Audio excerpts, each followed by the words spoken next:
on top of the story now, the Reserve Bank MPC increasing interest rates for the first time in 2021 by 25 basis points today. Businesses and households who have been enjoying the lowest interest rates on record should expect interest rates to increase by the same rate every quarter, according to the MPC, with petrol prices also expected to slash agricultural profits.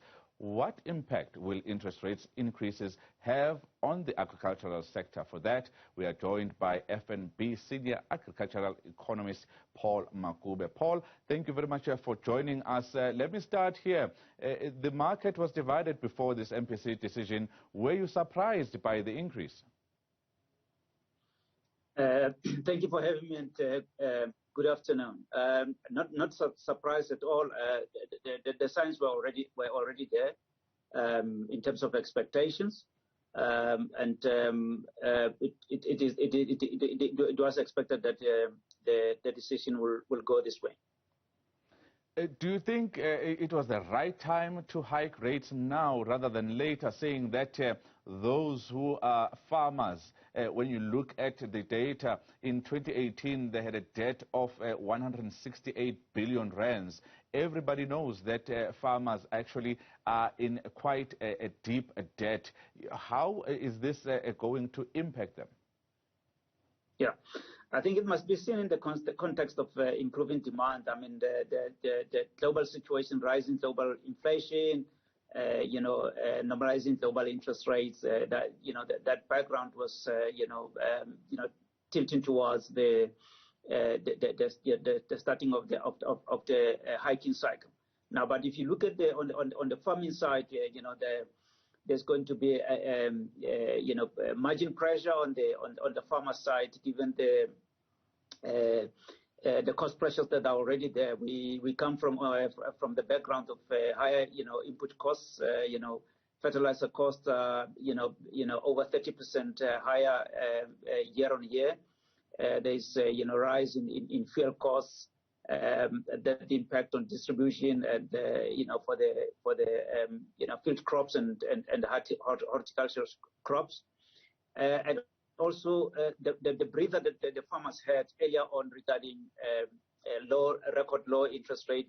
We saw increasing number of purchases of tractor and combine harvester sales, and that also included the replenishment of the equipment that is necessary for the agricultural sector on the back of the lower interest rates. So the hiking cycle means that going forward we are likely to see a situation where profit margins come under pressure, given the cost pressures that we are already seeing.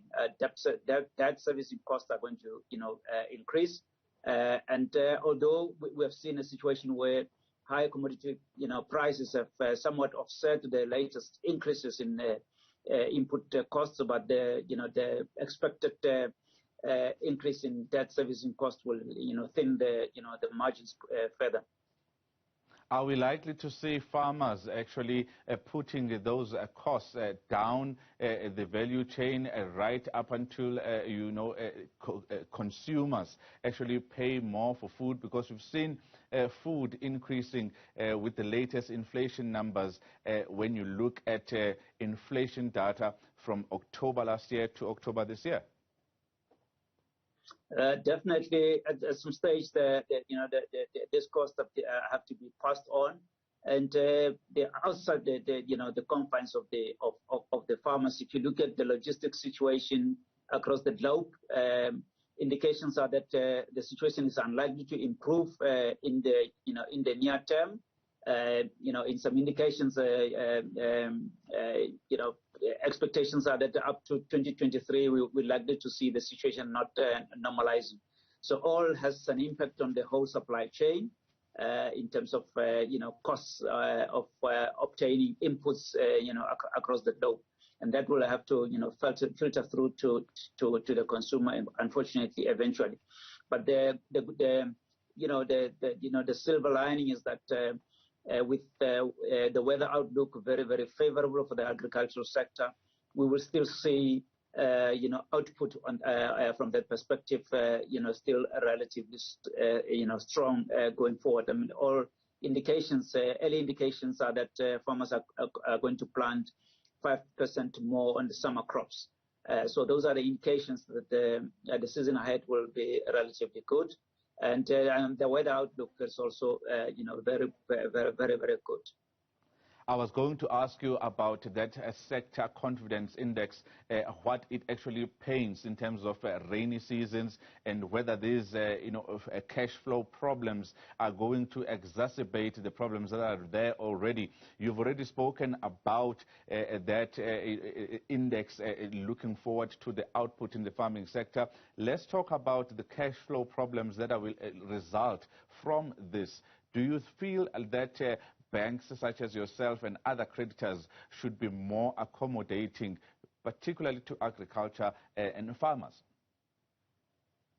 We've been on this journey for the past year already, given the fact that we came out of a drought situation over 2 years ago, and in the farming sector, it takes quite some time to get out of the situation. Although we had 2 good seasons of agricultural output, but it takes quite some time for farmers to get out of the situation, and therefore the whole question of accommodation, client on a client basis, has been there, and it will continue to be there, going forward. We had anticipated this rising costs, with crude oil prices, at record highs, pressures on the whole system.